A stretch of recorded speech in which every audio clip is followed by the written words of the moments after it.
everybody. Welcome to another episode here for Cressy's Ontario Landlord Series. This podcast, we're going to be joined again by Mr. Rob DeLisi from Stonegate Legal Services, and we're going to discuss a current topic, a new video that CBC is also putting out, where Rob's lovely wife and partner at Stonegate Legal Services was involved in their video and mentioned as to the situation. So, if you haven't seen the video yet, check it out. It's about the tenant and landlord situation going on here in Ontario and involving realtors, and if it's their responsibility when vetting tenants and placing them in a rental property. So, good morning, Rob. How are you? Happy Wednesday. Good morning, Kevin. Thank you for having me on. And this is a very hot topic. And now that the CBC got a hold of it, they've gone crazy with it. And I'm sure it's going to get a lot more attention from Rico, from Treb, from all the real estate agents out there. Because when we do our presentations, a lot of agents are not aware of their responsibilities when doing leases. So, I love that that's what you said right off the bat, and I think that's something that we should get involved in to just set the table here. One of the things that we always discuss, and one of the things that we promote, is having a solid team of professionals around you to help with your investment properties, your rental portfolio, whatever you want to say. That's from top to bottom. Everybody should understand what's going on in the landlord tenant world. Now, I'm going to put my real estate hat on really quick here because as we also know, I am a real estate broker that specializes in helping landlords here in Ontario.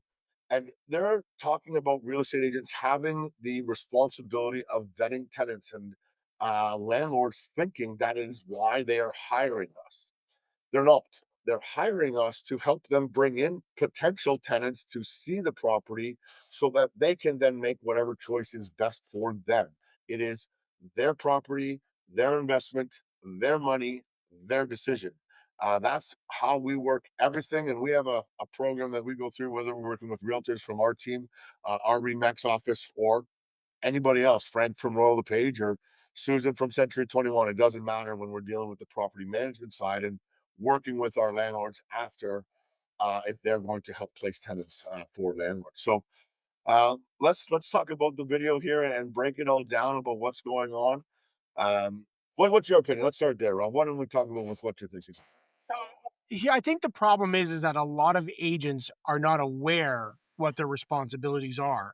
And now that this has come to light and it's in the contract that the agents are not responsible, I think what's problem is that a lot of agents tell their clients, I'm going to help you get a AAA tenant. I'm going to get you the best person in this property. And by doing that, you're basically implying that you're going to be doing the vetting process. And I think what agents need to do is change the dialogue and explain to their clients, my job is to get as many people in the door. Once I get their paperwork, I'm not necessarily going to make the determination. I will look at it with you, but you are the one that has to make that determination because at the end of the day, you are the landlord. Once I'm gone, you have to be happy with this person. Moreover, please understand, and I've mentioned this earlier to you, is that people change. The person that you vet today can change in a month, 3 months, 6 months, or a year. So if you're going to hold the agent accountable for that person, well, I don't think that's fair because if the agent does the vetting at the time, the credit's good, the income's good, everything's verified, and then it changes, well, the landlord can't go back and say, my agent just filled up the property because most agents don't do this as a full-time gig. They do it to assist their clients so that later on, when they want to buy or sell property, they will be the top of mind. I think that's what the real conversation is here in regards to the video. Yeah, agreed. Realtors have to understand what their duties are as they're doing it, and it is to guide, advise, and consult through this.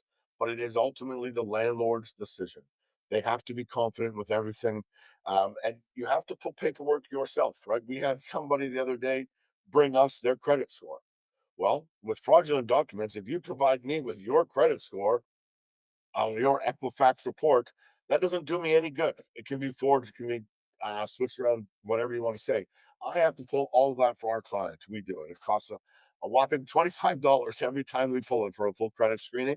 But that gives our landlords a full breakdown, top to bottom, credit, criminal, all different types of history based off who that person is, address, driver's license, etc. But it's us putting our documentation together, providing it to the landlord, working it all through. The thing that, again, with realtors, and I'm just going to say this, like you mentioned, they're just trying to help their clients, right? The way realtors are paid is through commission, and they get a lease commission of half a month's rent. Right, that's how that goes when you're representing a landlord or a tenant. Right, each half is paid half a month's rent, or if you end up double ending it, you're going to get a full month's rent, which is normally somewhere between $2,000 and $4,000 in our market here in the GTA. So you split that in half, you're making somewhere between $1,000 and $2,000 on the norm here. There's a lot of work that goes into a lease, and it takes a lot of time to vet everything. And I think a lot of people, sadly, don't take it as seriously as they should when going through things, and just kind of gloss over some stuff and don't make calls when they say they did, or whatever. I don't know if, earlier today when I was mentioning, we just had a tenant bring us a completely different Equifax report than what I got when I pulled all their credit. And that was brought to me by another realtor. So this realtor met these people online lead and started helping them, but they don't know them from Adam. They just met them online and they're working with them. So they have what they believe is real from what I gather. But once I showed them this and asked them some questions about why some things didn't line up, that realtor now had some questions to go back to their tenants about, right? Or their potential tenants about, their clients, I should say. Yeah, and if I can add, I think another thing the landlords need to do is when they're hiring someone is to hire someone that is qualified to do the job. All agents can do leases, but they don't do them properly. They don't execute them. Like you, for example, I know you have the experience because of Cressy. You know how to vet. You do take on that responsibility, but you are in the process, not just from the big, like through the vetting, but you're involved in the managing of the property. So it's in your best interest to get the best person for your client and it keeps them happy. Where a lot of agents, I hate to say this, because of the lack of the commission on the lease, they just want to get it done as quickly as possible and move on to the next one. Not all agents, but I would say that because it's not a crazy amount of money, by the time you pay your broker, your expenses, and everything, it's really not worth it. And, like a lot of agents start off their game doing leases, working with tenants looking to find properties, right? Because one day they're going to become first time home buyers. Same thing with a lot of leases get passed down from top producing agents who have clients that are on teams and they say, oh, here's a lease listing. I'm going to give it to Sam on my team, and instead of me, the top agent, doing it, right? So it's getting passed down, and it's not being treated as it should be. Because as you mentioned, once the tenant is in, they're in. And I'm circling back to this as the biggest problem here is that once they're in, they're in. It shouldn't take as long as it takes to get them out. If you're not paying rent, why does it take me 6 months to 10 months to deal with this? We should be Exactly. dealing with that much faster, right? Then we don't have to worry about, oh, the professional tenant snuck by you and it's your fault that that criminal snuck by you. But we're now, the government's allowing them to say 6 to 10 months in there. As much as we can do, as much as we vet, as you mentioned, things can change, people can change, situations can change, life can change, right? We had a tenant who was a good tenant. Everything was great on paper. Eventually, sadly, male tenant has a stroke, can no longer work. They stop paying rent. Now they're stopped paying rent. That's the problem. They shouldn't have. Now we're dealing with eviction and everything like that. But they were good tenants at the beginning. Everything changed. And now whose fault is that? That was life, right? Anyways, it shouldn't take as long as it takes to get them out once they're stopped paying rent. Why is Mr. Visa and Mr. Rogers more important than Mr. Landlord? I don't think so. I think all bills should be taken care of and it has to be done properly. But that's a conversation for another day. But that is definitely the biggest issue that we're going on with right now with the professional tenants, the people that are taking advantage of all these regular people that are becoming landlords because we all know this is the best investment in the world.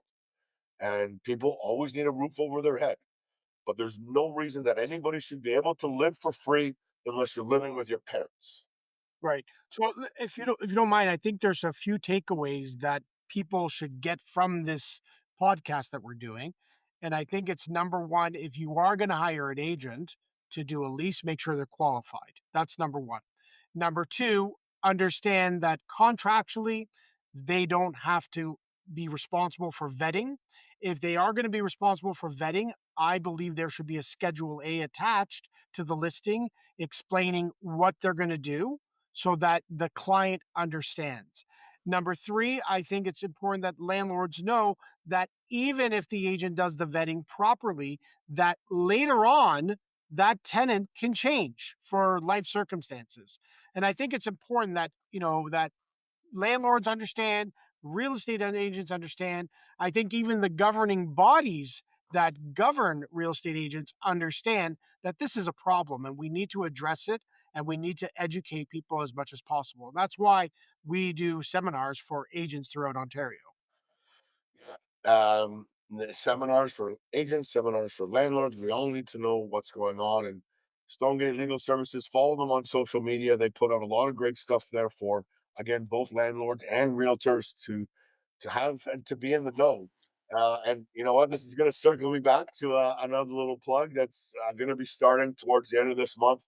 Another thing to help educate and inform landlords here in Ontario that myself, Rob, and also Kayla Andre from Ontario Landlord Watch, and as a front lobby ambassador, she is going to be our third stool, our third leg to our stool, as we continue to give information out there for you guys. And we're going to start a monthly conversation about what's happening and what's going on in the current area to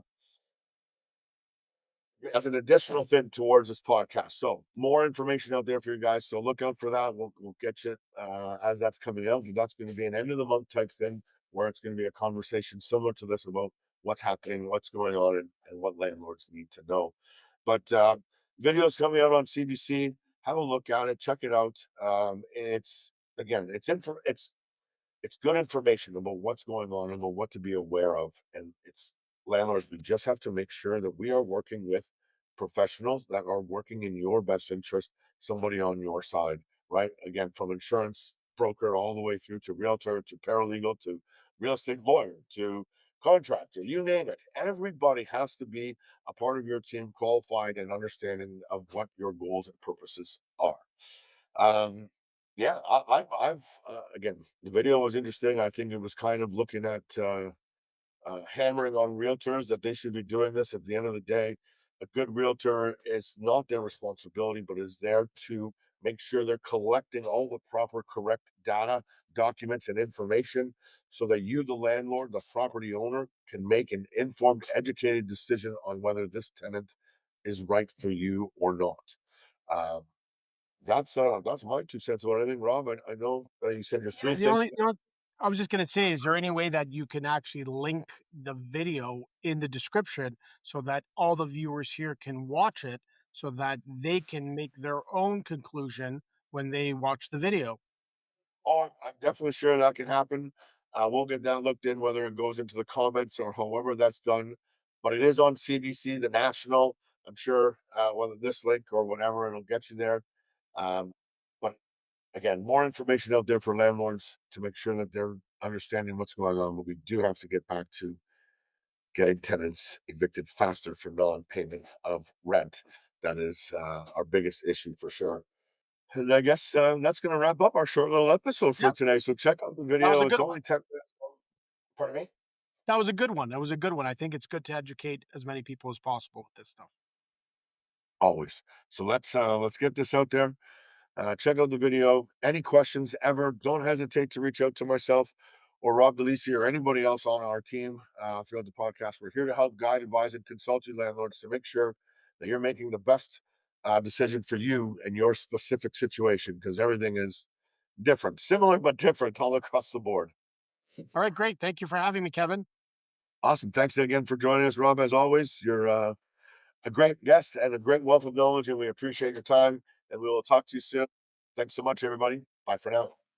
Please remember, while we are professionals, this podcast is for informational and entertainment purposes only. The advice shared may not apply to your unique situation. Always seek personalized advice from a qualified professional before making any investment decisions. Hey, everybody. Thanks so much for joining us this week. I hope you enjoyed the episode. If you're finding it informative and useful, make sure to like, subscribe, share with a friend so that we can keep getting the information out there to Ontario landlords. And keep on joining us. We'll see you next time.